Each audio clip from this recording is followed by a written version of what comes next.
요한복음 8장 12절.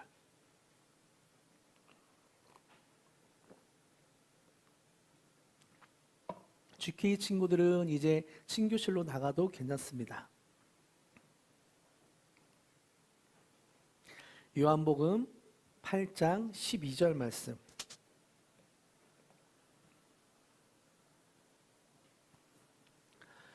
한 목소리로 읽기를 원합니다. 시작. 예수께서 또 말씀하여 이르시되 나는 세상의 빛이니 나를 따르는 자는 어둠에 다니지 아니하고 생명의 빛을 얻으리라. 아멘. 오늘은 요한복음 8장 전체를 본문으로 아는 것의 역설, 비로소 빛이 비출 때 비로소 보이는 것들. 조금 길고 어렵죠. 아는 것의 역설, 빛이 비출 때 비로소 보이는 것들이라는 제목으로 함께 말씀을 나누려고 합니다. 여러분 혹시 메타인지라는 단어를 들어보셨나요? 메타인지? 교육학이나 심리학에서 대단히 중요하게 다루는 개념인데요. 뭐 어렵게 들리기도 하지만 내용은 간단합니다. 자기 자신을 객관적으로 바라보는 능력, 곧 내가 뭘 알고 뭘 모르고 이런 것을 스스로 아는 힘입니다. 이 능력이 왜 그렇게 중요할까요? 메타인지가 무너진 학생은 자기가 뭘 아는지 뭘 모르는지 모르기 때문에 공부하는 것이 헛수고입니다. 아는 것을 계속 공부하고 또 모르는 것을 잘 모르니까 모르는 것을 어떻게 공부해야 될지도 모르는 거죠. 그러다 보면 성적이 오를 리가 없습니다. 직장에서도 마찬가지죠. 직장인이 메타인지가 잘 안 되면 어떻게 해야 되나요? 직장에서 손을 들고 얘기하죠. 제가 하겠습니다. 제가 할 수 있습니다. 자신 있게 손을 들었다가 정작 자기 한계를 몰라 프로젝트를 그르치고 회사에 손해를 끼치는 경우가 얼마나 많이 생기는지 모릅니다. 내가 나를 정확히 아는 것, 내 한계와 내가 모르는 것을 인정하는 것, 진짜 성장은 여기서부터 시작됩니다. 신앙도 마찬가지인 것 같아요. 우리가 영적으로 무엇을 알고 모르는지를 정직하게 마주할 때 비로소 하나님과의 관계가 돈독해지고 또 우리의 신앙은 자라가게 됩니다. 근데 우리는 좀 자주 착각하게 되는 것 같아요. 내가 하나님을 웬만큼 알아. 내가 성경 지식이 이만큼 있어. 또는 내가 교회를 몇 년이나 다녔는데 내가 집사인데 장로인데 이렇게 연륜과 직분으로 또 내가 하나님을 안다는 착각으로 자기의 신앙을 증명하려는 순간 우리의 신앙은 큰 위기를 맞게 되죠. 아까 말한 메타인지가 안 된 학생과 직장인처럼 큰 위기를 초래하게 됩니다. 오늘 본문 요한복음 8장은 바로 이 메타인지가 안 된 사람들을 보여주고 있어요. 그래서 아는 것의 역설을 선명하게 보여줍니다. 스스로 하나님을 또 율법을 잘 알고 있다고 착각하는 사람들, 그리고 자부했던 사람들이 오늘 이야기의 주인공이죠. 그들이 누구이며 무슨 일을 꾸미고 있는지 3절부터 5절까지 해서 이렇게 증언합니다. 같이 읽어볼까요? 3절부터 5절까지 시작. 서기관과 바리새인들이 음행 중에 잡힌 여인을 끌고 와서 가운데 세우고 예수께서 말하되 선생이여 이 여자가 간음하다가 현장에서 잡혔나이다. 모세는 율법에 이러한 여자를 돌로 치라 명하였거니와 선생은 어떻게 말하겠나이까. 네, 3절부터 5절까지는 서기관과 바리새인들이 나옵니다. 당시 서기관은 성경을 연구했던 사람이고 바리새인은 성경을 가르쳤던 사람입니다. 그러니까 누구보다 자기들이 성경을 잘 안다고 생각했죠. 나는 성경을 잘 알아. 난 하나님을 잘 알아. 그래서 그들은 율법의 이름으로 간음하다 잡힌 여인을 끌고 왔습니다. 예수님 앞에. 근데 어딘가 조금 이상하죠? 율법대로라면 간음 현장에서 붙잡혔을 때 남자와 여자를 함께 끌고 와야 한다고 성경은 전하고 있습니다. 근데 여자만 데려온 거예요. 율법을 지키는 척하며 정작 율법을 어기고 있는 거죠. 남자와 여자를 다 데려오라고 성경은 율법은 말하고 있는데 여자만 데리고 오고 있는 거예요. 왜 그랬을까요? 예수님을 걸어 넘어뜨릴 명분 하나를 얻기 위해서입니다. 이것은 율법을 지키려고 하는 노력이 아니라 예수님을 시험하려는 그런 계책이 있으니까 율법을 지킬 마음이 없었던 거죠. 이들의 가르침은 철저히 율법 그리고 자신이라는 상자에 갇혀 있었습니다. 그 갇힌 지식은 결국 하나님이 가장 소중하게 여기는 생명을 죽이는 흉기로 변해버렸죠. 6절에 그 속내, 서기관들의 속내를 말하고 있어요. 제가 읽어드릴게요. 그들이 이렇게 말함은 고발할 조건을 얻고자 하여 예수를 시험함이로라. 예수께서 몸을 굽히사 손가락을 땅에 쓰시니, 예수님은 이들의 그 얄팍한 종교 논쟁에 걸려들지 않습니다. 시험에 걸려들지 않아요. 조용히 몸을 굽혀 무언가를 땅에 쓰기 시작하죠. 그리고 천천히 몸을 일으키시더니 그들이 정성껏 쌓아 올린 위선의 성벽을 단 한 문장으로 허물어뜨립니다. 7절 어떻게 허물어뜨리는지 같이 읽어봅시다. 7절 시작. 그들이 묻기를 맞이 아니하는지라 이에 일어나 이르시되 너희 중에 죄 없는 자가 먼저 돌로 치라 하시고 너희 중에 죄 없는 자가 먼저 돌로 치라. 거대한 종교적인 폭력 앞에서 율법을 지키는 척하지만 율법을 지키지 않는 그 사람들 앞에서 예수님은 한마디 합니다. 너희 중에 죄 없는 자가 돌로 치라. 나이 든 사람부터 젊은이까지 손에 쥐고 있던 돌을 하나 둘 내려놓기 시작합니다. 사람들은 슬그머니 그 자리를 떠나가죠. 어느 신학자는 예수님이 땅에 쓰신 그것이 그 사람들이 서 있던 그 사람들의 죄를 하나하나 적은 것이다라고, 죄 목록이다라고 말하는 사람도 있습니다. 저도 이 말이 어느 정도 신빙성이 있다고 생각이 들어요. 예수님이 쓰시는 그 죄 목록이 자기의 말인 것을 알자 마음이 찔렸던지, 아니면 내가 남 모르게 짓는 죄를 예수님이 어떻게 알지? 그러면서 자기 손에 있는 돌을 내려놓고 자리를 떠난 거였다고 저는 상상을 합니다. 다른 사람을 정죄하려던 손이 얼어붙은 것은 자기 이름 앞에 적힌 죄가 눈에 들어왔기 때문이었겠죠. 그리고 마침내 광장에는 예수님과 여인 2명만 남게 돼요. 그리고 예수님이 말합니다. 여자여, 너를 고발하던 그들이 어디 있느냐? 너를 정죄하는 자가 어디 있느냐? 여자가 말하죠. 주여 없나이다. 예수님이 다시 선언합니다. 나도 너를 정죄하지 아니하노니 가서 다시는 죄를 범하지 말라. 어찌 보면 이 선언이 우리에게 매일매일 들려지는 선언인 것 같아요. 나도 너를 정죄하지 아니하노니 가서 다시는 죄를 범하지 말라. 얼마나 놀라운 선언입니까? 죄 지은 사람, 죄의 대가를 당연히 져야 되는 사람에게 예수님은 말씀하죠. 내가 너를 정죄하지 않아. 내가 널 정죄하지 않아. 다시는 죄를 범하지 마. 그 자리에서 돌을 던질 자격이 유일하게 있으셨던 분이 도리어 나도 너를 정죄하지 않는다라고 말씀하십니다. 여인을 향해 쏟아져야 할 율법의 저주와 돌팔매를 훗날 골고다 언덕 위에서 자신의 몸으로 대신 다 받으셨죠. 예수님은 다 받으셨어요. 그리고 나서 짧은 만남 속에서 예수님은 말씀하시는 거예요.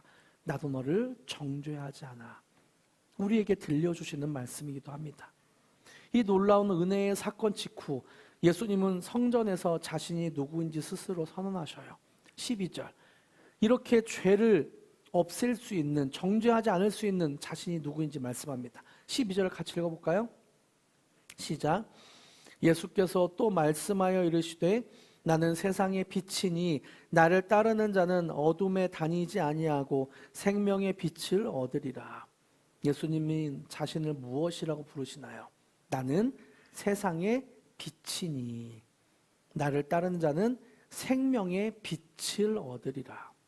예수님은 자신을 생명의 빛이고 우리를 어둠에 다니지 않게 하는 세상의 빛이고 생명의 빛이라고 말씀하고 있습니다. 근데 여기서 한 가지 궁금해져요. 아니 세상에는 수많은 물건들이 있잖아요. 바위도 있고 폭포도 있고 하늘을 뚫는 거대한 나무도 있고 우리가 당장 보게 되는 물컵도 있고 강대상도 있고 수많은 물건들이 있는데 왜 예수님은 빛이라고 말씀하셨을까? 왜 하필 빛일까? 빛이 가진 3가지 고유한 성질을 알면 이 선언이 우리 가슴에 조금 더 선명하게 남게 될 것 같아요. 빛이 갖고 있는 성질 3가지. 첫 번째는 빛은 어둠을 밝혀준다는 사실이죠. 지금 이 예배당에 조명이 켜져 있습니다. 그러니까 우리가 서로 얼굴을 볼 수 있고, 앞에 그 TV를 볼 수 있고, 우리를 확인할 수 있죠. 물리적인 빛은 어둠을 물리칩니다. 그러나 예수님이라는 빛은 눈에 보이지 않는 영역, 우리 내면과 세상의 영적인 어둠을 밝혀주십니다. 사실 우리가 살아가는 세상은 영적으로 사단의 지배 아래 놓여 있어 본질적으로 어둡습니다. 이 세상은 어두울 수밖에 없어요. 매일 아침 뉴스를 켜기만 해도 이 사실이 증명이 되지 않나요? 인류의 기술은 눈부시게 발전했고 물질적으로도 인류 역사상 오늘같이 풍요로운 시대를 살 수 없는 그런 시대입니다. 역설적으로 사람의 영혼은 이런 풍요로운 시대에 점점 더 병들어가고 있죠. 배는 부른데 마음은 메말라가고 있습니다. 마음은 채워지지 않아요.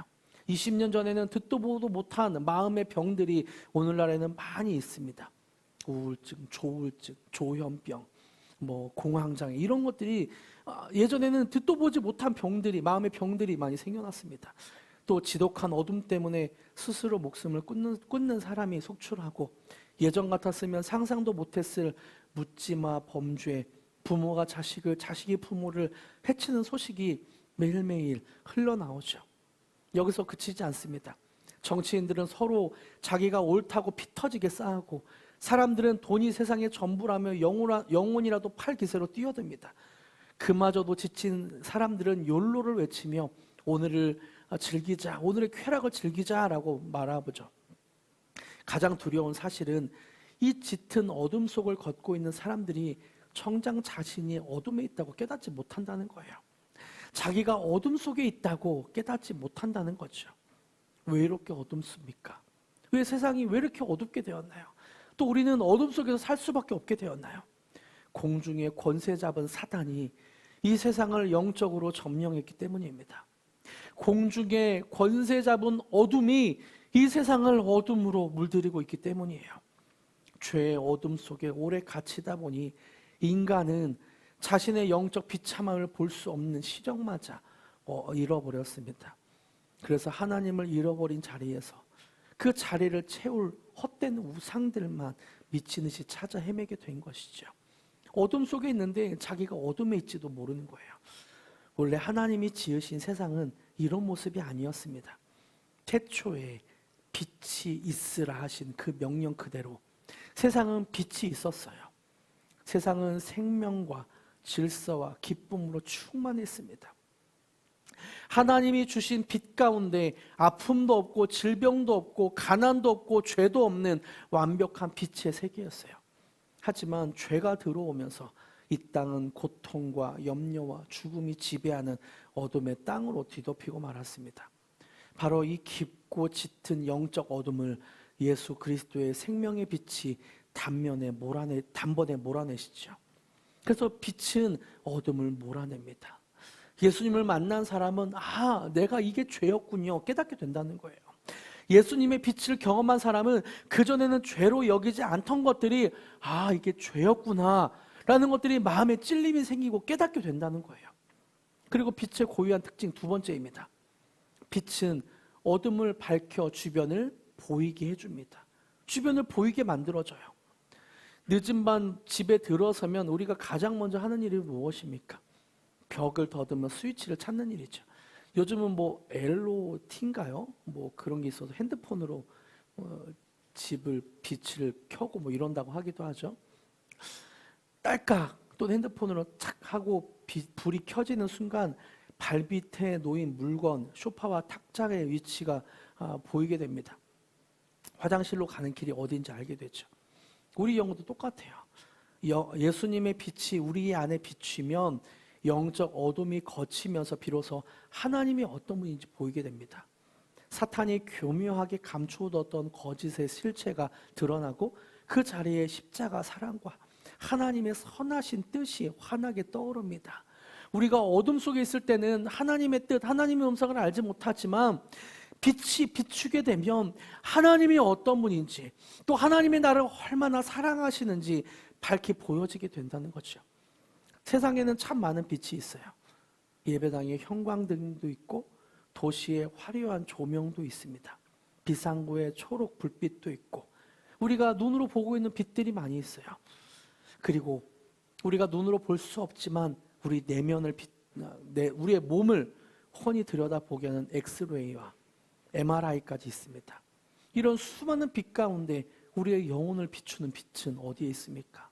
우리의 영혼의 가장 아픈 곳, 또 하나님의 음성을 들려주는 그 빛은 어디에 존재합니까? 그 빛은 바로 예수 그리스도밖에 없어요. 우리의 영혼을 보여줄 수 있는 빛, 우리의 내면을 보여주고 하나님의 음성을 들려줄 수 있는 빛, 그 빛은 오로지 예수 그리스도뿐입니다. 빛의 세 가지 특징 중에 세 번째는 빛은 생명을 살리는 열기, 따뜻함을 줍니다. 빛은 밝히기만 하지 않아요. 그 안에 온기를 담아 만물의 생명을 공급하고 자라게 하고 성숙하게 합니다. 식물은 햇볕을 받아 광합성을 하며 자라고 그 식물을 먹는 동물이 살아가고 그 위에 인간의 생명이 얹혀 있습니다. 우리도 햇볕을 받아야 비타민이 나오고 우리가 우울증에 빠지지 않는다고 하잖아요. 생명의 근원은 결국 빛에 있습니다. 우리의 일상에서도 자외선으로 그릇을 소독하고 병원에서 적외선으로 물리치료를 받고 현대의학은 감마선이라는 빛으로 암세포를 태워 죽이고 사람을 살려내고 또 우리가 햇볕을 받아 우울한 마음이 사라지는 것처럼 이런 빛이 우리에게는 따뜻한 온기를 주고 생명을 살리게 된다는 거죠. 그런데 놀라운 일이 있습니다. 오늘날 현대의학으로 밝혀낸 그것보다 2000년 전에도 말라기 선지자는 이 빛의 치유를 정확하게 예언해 두었죠. 말라기 4장 2절. 말라기 4장 2절을 같이 읽어볼까요? 시작. 내 이름을 경외하는 너희에게는 공의로운 해가 떠올라서 치료하는 광선을 비추리니 너희가 나가서 외양간에서 나온 송아지같이 뛰리라. 공의로운 해가 떠올라서 어떤 광선을 비춘다고요? 치료하는 광선. 예수님이 치료하는 광선을 비추게 될 것이다. 우리는 예수님의 나는 세상의 빛이다 라는 선언을 너무 익숙하게 들어오다 보니까 이 문장이 대수롭지 않게 들리는 것 같아요. 근데 빛의 세 가지 특징을 보면 빛이 얼마나 우리에게 고맙고 예수님의 빛이 얼마나 우리에게 필요한 것인지를 알게 된다는 거죠. 우리가 이렇게 당연하게 여기듯 당시 예루살렘 상황을 보면 그 당시에도 그 예수님이 말씀하신 빛이 이 사람들에게는 얼마나 당연하게 여겨졌고 또 혹은 예수님이 계신데도 예수님을 알지 못하고 다른 것으로 쫓았던 것들을 발견하게 됩니다. 당시 예루살렘 상황을 알고 나면 예수님이 나는 세상의 빛이다 라는 말이 얼마나 이 사람들에게 필요한지를 알게 되고 얼마나 폭탄 선언과 같은지를 발견하게 되는 거죠. 이 말씀이 언제 어디서 선포되었는지를 한번 보세요. 요한복음 7장과 8장과 9장은 한 장소에서 불과 이틀 동안 이루어진 사건을 이어서 쓴 기록입니다. 요한복음 7장, 8장, 9장은 한 장소에서 이틀 만에 이루어진 사건이에요. 7장 2절, 그 사건이 어떤지 유대인의 명절인 초막절이 가까운지라. 7장 2절 보여주세요. 유대인의 명절인 초막절이 가까운지라. 그러니까 초막절에 이 예수님이 행하신 말씀이 초막절에 있던 일이다라는 것을 알 수 있죠. 또 8장 2절을 보세요. 아침에 다시 성전으로 돌아오시니. 아침에 예수님은 성전으로 돌아와서 초막절에 성전에서 이 말씀을 하고 있다는 거죠. 다시 말씀드리면 예수님은 유대인의 3대 절기 중 가장 성대한 초막절, 그것도 수만 명이 몰려드는 예루살렘 성전 한복판에서 나는 세상의 빛이라 라고 선언하신 것입니다. 여러분, 초막절 밤에 성전에서 어떤 예식이 벌어졌는지 아세요? 초막절 밤에 유대 랍비들의 율법 해설서인 미슈나에 그 장관이 이렇게 기록되어 있습니다. 제가 읽어드릴게요. 초막절 절기의 첫날이 끝나갈 때 사람들은 여인들의 뜰로 내려갔다. 여인들의 뜰은 헝금함이 있는 그런 여인들을 드나드는 성전의 한 공간이었습니다. 그곳에는 황금 등대들이 있었는데 등대들 각각에 4개의 황금 주발들이 놓여 있었으며 그 곁에 4 사다리들이 있었다. 제사장 계열의 4명의 젊은이들이 그들의 손에 기름 종이를 들고 주발마다 기름을 채웠다. 심지는 제사장들이 입던 오래된 바지나 앞치마 등으로 만들었다. 이 헌수의 장소로부터 나오는 빛에 의해 예루살렘의 뜰이 밝혀지지 않는 곳이 한 군데도 없었다. 경건한 사람들과 그 의로운 행실이 잘 알려진 사람들이 무리들 앞에서 손에 횃불을 들고 춤을 추었으며 그들 앞에서 노래와 찬양을 불렀다. 초막절에 행해졌던 이와 같은 빛의 행사를 통해 유대인들은 조상들의 광야 생활을 이끌어 주었던 불기둥을 재현하고자 했다. 더군다나 이 절기가 추분과 겹쳐 있는 만큼 이때를 정점으로 기울어가는 여름과 가을의 빛을 아쉬워하며 붙잡고자 했다. 여러분, 이 장면이 머릿속에 그려지시나요? 초막절 밤 사람들은 성전의 4기둥에, 여인의 뜰에 있는 4기둥에 제사장들이 사다리를 올라 불을 붙이고 환호하며 춤을 추고, 와, 이 불이 우리의 조상들을 인도한 불기둥이다 라고 하면서 기뻐하고 있는 거죠. 불이 붙여지는 순간 사람들은 춤을 추고 환호했습니다. 자기들 손으로 피올린 그 종교적 불빛에 온 예루살렘이 도취되어 있던 거죠. 바로 그 순간, 그 웅장한 빛의 축제가 절정에 이른 순간 모든 사람의 시선이 그 화려한 인공불에 붙들려 있는 그 순간 예수님이 말씀하는 거예요. 너희가 지금 환호하며 피어올린 저 불은 아침이 오면 흔적도 없이 꺼져버릴 가짜 빛이야. 그런데 영원히 꺼지지 않을 세상의 빛이 여기 있어. 내가 세상의 빛이다. 내가 생명의 빛이다. 내가 세상을 비추는 너의 영혼을 비추는 참된 빛이다. 자기들이 만들어낸 화려한 종교의 세트장 안에서 열광하고 있던 사람들에게 내가 세상의 빛이다 라고 예수님은 말씀하고 있는 거죠. 어찌 보면 예수님의 그 마음, 예수님의 심정이 느껴지기도 해요. 저 사람들이 빛을 보면서 열광하고 있는 것을 보면서 예수님의 마음은 가슴 터질 듯이 답답했을 것 같아요. 아니, 왜 저것을 보면서 그렇게 기뻐하고 있지? 율법을 지키며 기뻐하고 저거 한 줌 꺼져버릴 저 빛을 보면서 왜 그렇게 기뻐하고 있지? 어찌 보면 그 당시에 사람들을 보면서 예수님이 속이 터져 있던 것처럼 우리를 보면서도 그렇게 할 것 같아요. 아니, 왜 돈이 우리의 영혼을 비춰준다고 생각하고 있지? 아니, 왜 사람들이 우리를 구원한다고 생각하지? 아니, 왜 명예와 권력이 너의 삶을 지탱해 준다고 생각하고 있지? 가슴 터져라 예수님은 말씀하고 싶을 것 같아요. 내가 세상의 빛이야. 내가 세상의 빛이야. 근데 왜 돈과 명예와 권력의 쾌락에 그것을 조금 얻었다고 춤을 추고 환호하면서 그것만 목말라 매달리고 있니? 예수님은 가슴 터져라 우리에게 말씀하고 싶어 할 것 같아요. 내가 진짜 빛이다. 내가 너에게 생명을 주러 온 내가 진짜 빛이다. 너희를 구원하러 온 내가 진짜 빛이다. 돌아보면 오늘을 사는 우리 역시 예수님 시대 사람들과 크게 다르지 않은 것 같습니다. 저마다 자기만의 가짜 불을 하나씩 피워놓고 그 앞에서 위태로운 춤을 추고 있는 것 같아요.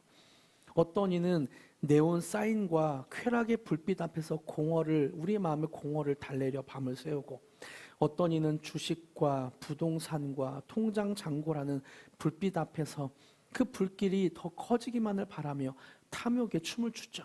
어떤 이는 명문대와 자격증과 스펙이라는 지식의 불 앞에서 피를 말리고, 어떤 이는 인맥과 관계라는 얕은 불빛이 꺼질까 전전긍긍하며 그렇게 그 빛을 바라보고 있는지도 모릅니다. 또 어떤 이는 자신의 지위와 영향력이라는 불빛이 사그러지는 것이 두려워 남을 짓밟고 헐뜯으며 광기 어린 춤을 추기도 하죠. 자기가 주도권을 쥐고 있다고 착각하지만 사실은 그 가짜 불빛에 조종당한 채 영혼을 저당 잡히고 사탄의 꼭두각시처럼 끌려다니는 인생들입니다. 이 공허하고 불쌍한 영혼들을 향해 예수님은 오늘도 피를 토하듯 12절에 말씀하시죠. 나는 세상의 빛이니 나를 따르는 자는 어둠에 다니지 아니하고 생명의 빛을 얻으리라. 나를 따르는 자는 어둠에 다니지 아니하고 생명의 빛을 얻으리라. 넷플릭스의 나는 신이다, 또 TV 프로그램 중에 그것이 알고 싶다, PD수첩에서 다루는 사이비 다큐멘터리를 본 적 있으세요? 뭐 신천지를 다루기도 하고요, 통일교를 다루기도 하고요, 또 이상한 아기 동상 같은 걸 다루기도 하고요. 그곳에서 보면 평범하고 똑똑했던 사람들이 스스로 구세주라 부르는 교주의 가스라이팅에 속아 인생을 통째로 파괴당하는 모습을 종종 보게 됩니다. 끔찍한 영적인 폭력, 짙은 어둠 속에서 그들을 어떻게 건져낼 수 있겠습니까? 세상에 무수히 많은 빛과 가르침이 있지만 우리의 영적 눈을 열어 하나님을 바르게 보게 하고 참된 자유와 생명을 부어주시는 빛은 오직 예수 그리스도 한 분뿐입니다. 어둠에 갇힌 사람은 결코 자기가 어둠 속에 있다는 사실을 스스로 깨닫지 못합니다. 예수님의 빛이 뚫고 들어와야, 예수님의 우리의 영혼을 비춰주셔야만 우리가 영적 소경에서 벗어날 수 있게 된다는 거예요. 그리고 그 빛은 단지 우리를 어둠에서 건져내는 데 멈추지 않습니다. 우리를 하나님과의 살아있는 관계, 그 영적인 온기, 하나님의 품으로 우리를 이끄시죠. 예수님은 폭력과 살기가 난무하던 정죄의 현장을 십자가의 국료로 덮으시고 가짜 불빛에 취해 있던 군중을 향해 생명의 빛으로 초대하십니다. 내가 세상의 빛이다, 이쪽으로 와라. 세상의 빛, 생명의 빛을 쬐어라 라고 말씀하시죠. 그 거대한 은혜의 선포 앞에서 수많은 사람들의 마음이 무장해제되기 시작해요. 그래서 30절에 이렇게 말합니다. 이 말씀을 하심에 많은 사람이 믿더라. 예수님의 말씀을 듣고 많은 사람이 믿게 되었다고 말합니다. 수많은 무리가 예수님의 믿게 된 이유가 무엇입니까? 예수님의 말씀을 듣고 해요. 놀라운 기적을 보아서가 아닙니다. 예수님이 성부 하나님과 온전히 연합된 그 예수님의 말씀을 들을 때입니다. 근데 그 말씀이 어떤 것인가? 28절, 29절, 그 전 구절에 이렇게 말합니다. 같이 읽어볼까요? 예수님의 말씀 시작. 이에 예수께서 이르시되 너희가 인자를 든 후에 내가 그인 줄 알고 또 내가 스스로 아무것도 하지 아니하고 오직 아버지께서 가르치신 대로 이런 것을 말하는 줄도 알리라. 나를 보내신 이가 나와 함께 하시도다. 나는 항상 그가 기뻐하시는 일을 행함으로 나를 혼자 두지 아니하셨느니라. 나를 보내신 이가 나와 함께 하시는도다. 나는 항상 그가 기뻐하시는 일을 행함으로 나를 혼자 두지 아니하셨느니라. 예수님의 신앙, 예수님의 믿음은 어디에 있었는가? 철저히 관계에 있었습니다. 예수님을 말씀을 믿었던 사람들, 그 사람들은 어떤 말씀을 듣고 믿게 되었는가? 예수님과 하나님과의 관계를 듣고였습니다. 성부 하나님과의 끊어질 수 없는 사랑의 연합, 이것이 우리를 살리는 복음의 본질입니다. 예수님과 하나님이 하나이듯이 우리도 하나님과 하나일 수 있게 되는 것, 세상의 빛으로, 생명의 빛으로 우리가 하나님 품에서 하나님과 관계를 맺게 되는 것, 이것이 복음의 본질이죠. 그렇다면 이 예수님을 믿고 주님과 바른 관계를 맺을 때 우리의 삶에는 어떤 일이 일어나게 될까요? 그 바로 뒷구절 31절과 32절에 나와요. 같이 읽어볼까요? 시작. 그러므로 예수께서 자기를 믿은 유대인들에게 이르시되 너희가 내 말에 거하면 참으로 내 제자가 되고 진리를 알지니 진리가 너희를 자유롭게 하리라. 그렇게 예수님의 말씀을 믿으면 어떻게 되는가? 예수를 믿은 유대인들에게 이르시되 너희가 내 말에 거하면 너희가 참으로 내 제자가 되고, 그리고 32절 진리를 알지니 진리가 너희를 자유롭게 하리라. 여기서 진리를 안다는 것은 헬라어로 기노스코입니다. 기노스코, 뜻은 알다, 이해하다이죠. 이것은 성경 구절을 암기하고 이해하는 것의 의미가 아닙니다. 교리를 파악하는 지적 동의가 아니에요. 부부가 오랜 세월 서로를 깊이 경험하며 알아가듯이 인격적으로 사귀고 생명이 하나로 이어지는 일을 뜻합니다. 한 마음이 되고 한 몸이 되는 것, 이것을 기노스코라고 하는 거죠. 그리스도와의 온전한 연합, 그리스도와 한 몸이 되는 것, 한 마음이 되는 것, 예수님의 말씀 안에 거하는 것, 이것이 기노스코라는 것입니다. 말씀에 거한다는 것은 그 말씀을 내 삶의 절대적인 나침반으로 삼고 매 순간 주님과 호흡을 맞추며 순종의 걸음을 걷는다는 뜻입니다. 이렇게 말씀과 연합된 참된 제자에게 주시는 가장 위대한 선물이 바로 진리 안에서 누리는 참된 자유입니다. 이 자유는 상황이 내 뜻대로 풀릴 때만 잠깐 맛보는 어떤 해방감이 아니에요. 내가 어떤 걸 샀다고 해서 주어지는 어떤 잠깐의 만족감이 아닙니다. 환경을 초월하는 자유예요. 질병의 고통 속에서도, 재정의 압박 속에서도, 세상의 조롱과 시련의 폭풍 속에서도 결코 빼앗기지 않는 충만한 기쁨과 깊은 평안입니다.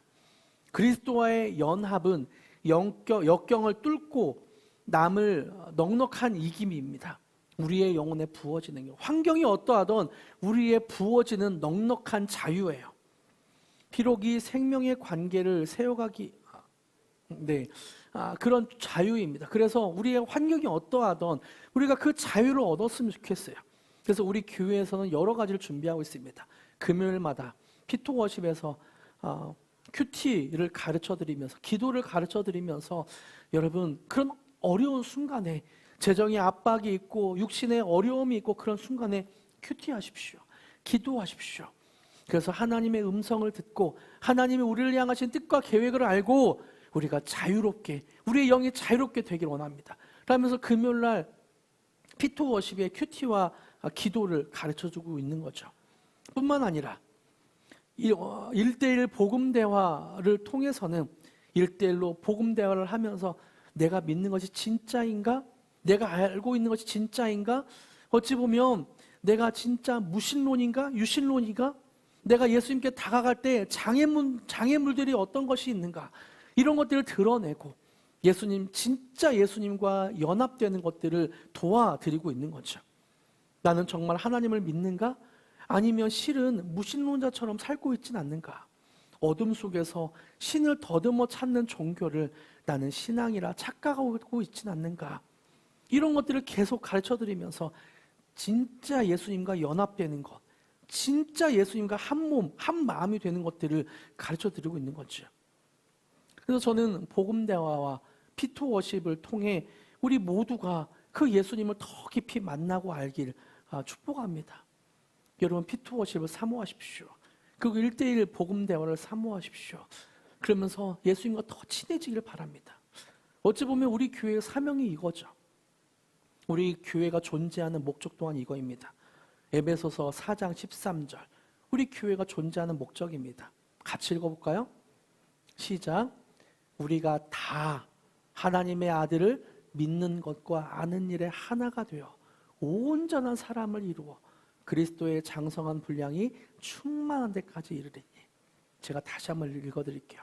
우리가 다 모든 사람이 하나님의 아들을 믿는 것과 아는 일에 하나가 되어 온 힘을 쏟고 하나가 되어서 온전한 사람을 이루어 어디까지 자라간다고요? 그리스도의 장성한 분량이 충만한 데까지 자라간다고요. 그래서 피토워십, 1대1 복음대화 이걸 통해 우리가 자라가길 저는 소망하고 있습니다. 여러분 그리스도를 닮아갑시다. 할렐루야. 그리스도까지 자라갑시다. 할렐루야. 아멘. 말씀을 맺겠습니다. 여러분 오늘 본문의 바리새인들처럼 우리도 때로 착각할 때가 있는 것 같아요. 메타인지가 잘 안 될 때가 있는 것 같아요. 내가 율법을 잘 지키고 나름 종교적 열심을 내고 어지간히 도덕적으로 살면 나는 스스로 빛이 될 수 있다고 여기는 것 같습니다. 그래서 나보다 조금 못한 사람을 보면 내 안에 잣대를 들이밀며 정죄하고 반대로 내가 넘어질 때는 끝없는 수치심과 죄책감의 어둠 속으로 곤두박질 칠 때도 있죠. 하지만 복음은 우리에게 여러분이 더 열심히 해서 불을 지피십시오. 여러분의 힘으로 어둠을 몰아내십시오라고 명령하지 않습니다. 우리에게 무언가를 더 열심히 하라고 말하고 있지 않아요. 우리 힘으로는 결코 어둠을 이길 수 없음을 아시기 때문에 예수님이 친히 빛이 되어 이 땅에 오셨다고 말하고 있습니다. 성전 한복판에서 율법의 잣대로 돌에 맞아 죽을 수밖에 없었던 그 여인, 그리고 성전 한복판에서 그 빛을 자기 손으로 그렇게 지피면서 춤추고 환호하며 그 빛에 열광하던 사람들에게 예수님은 내가 세상의 빛이다, 내가 너희의 어둠을 비출 생명의 빛이다 라고 가슴 터져라 말씀하셨던 것처럼 우리에게도 말씀하시는 것 같아요. 너희가 어둠 속에서 율법의 잣대로 돌에 맞아 죽을 위기인 그런 상황에서 자기의 손으로 무언가를 불을 지피면서 춤추고 환호하고 좋아하던 그 사람들에게 내가 진짜 빛이야, 내가 세상의 진짜 빛이야, 너희 영혼을 비치고 너에게 생명을 주는 따뜻한 온기를 주는 빛이야 라고 예수님은 가슴 터져라 말씀하고 있습니다. 여러분, 우리의 마음을 열어, 우리의 영혼을 열어 그 빛을 영접합시다. 매일 아침 그 빛을 영접합시다. 주 예수 그리스도 하나님의 아들이시여, 죄인된 저를 불쌍히 여겨 주시옵소서. 오늘 아침도 죄인된 상태로 눈을 뜬 저를 불쌍히 여겨 주시옵소서. 예수님 빛으로 오시옵소서. 저를 비춰 주시옵소서. 때로 영적인 체크리스트를 체크하면서 기도하기도 하고 찬양을 듣기도 하고 큐티하기도 하면서 체크하면서 예수님 내 마음의 빛을 비춰 주시옵소서. 그렇게 이번 한 주간 그 빛에 노출되는, 우리의 마음을 열어 예수님의 빛에 노출되는 저와 여러분이 되길 축복합니다. 할렐루야. 함께 찬양하기로 합니다.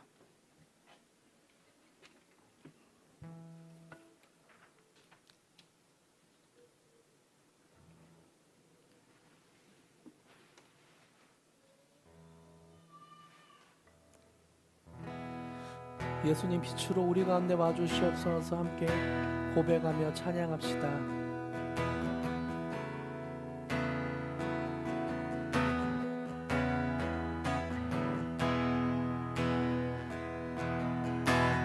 빛 되신 주 어둠 가운데 비추사 내 눈보게 하소서. 예배하는 선한 마음 주시고 산 소망이 되신, 다시 한번 빛 되신 주 고백하기로 원합니다. 빛 되신 주 어둠 가운데 비추사 내 눈보게 하소서. 예배하는 선한 마음 주시고 산 소망이 되시네. 나 주를 경배하리 엎드려 절하며 고백해 주 나의 하나님. 오 사랑스러운 주님, 존귀한 예수님, 아름답고 놀라. 다시 한번 1절 빛 되신 주로 고백하기로 합니다. 빛 되신 주 어둠 가운데 비추사 내 눈보게 하소서. 예배하는 선한 마음 주시고 산 소망이 되시네. 나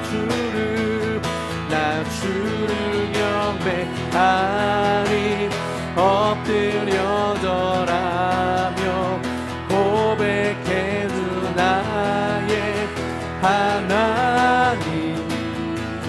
오 사랑스러운 주님, 존귀한 예수님, 아름답고 놀라. 나 나 주를 경배하리 나 주를 경배하리 엎드려 절하며 고백해주 나의 하나님 사랑스러운 주님 존귀한 예수님 아름답고 놀라 다시 한번 1절로 고백합니다. 빛 되신 주 빛 되신 주 어둠 가운데 비추사 내 눈 보게 하소서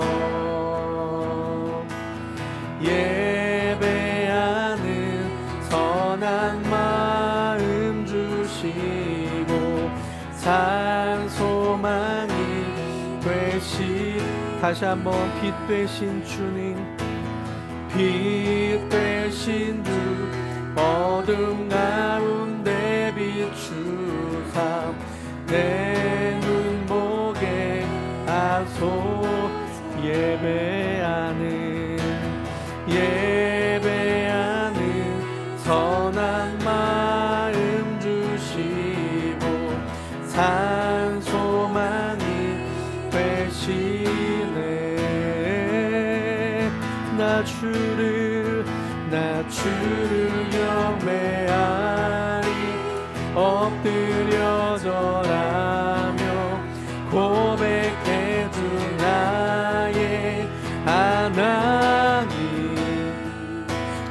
사랑스러운 주님 존귀한 예수님 아름답고 놀라 나 주를 경배하리 엎드려 절하며 고백해주 나의 하나님 사랑스러운 주님 존귀한 예수님 아름답고 놀라 나 주를 경배하리 엎드려 절하며 고백해주 나의 오 사랑스러운 주님 존귀한 예수님 아름답고 놀라 함께 기도하기로 합니다. 주의 빛으로 비춰주시옵소서. 함께 기도하시겠습니다. 오 주님 주의 빛으로 우리를 비춰주시옵소서.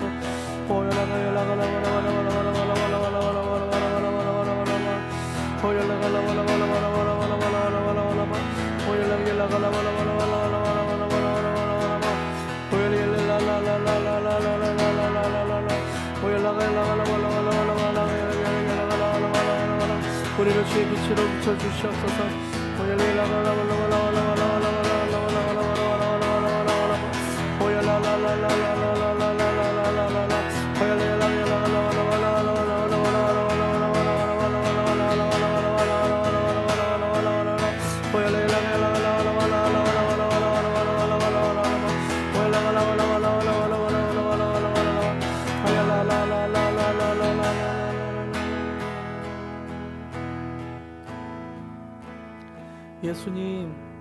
예수님 우리는 어둠에 있습니다. 그래서 율법을 다 지킬 수도 없어서 그 가늠하다 잡힌 여인과 같이 끌려와 돌에 맞아 죽을 그런 위기의 죽음 앞에 있는 그런 인생입니다. 하지만 예수님이 나도 너를 정죄하지 아니하노니 라고 말씀하셨습니다. 그래서 그 말씀을 믿고 주님 앞에 나아갑니다.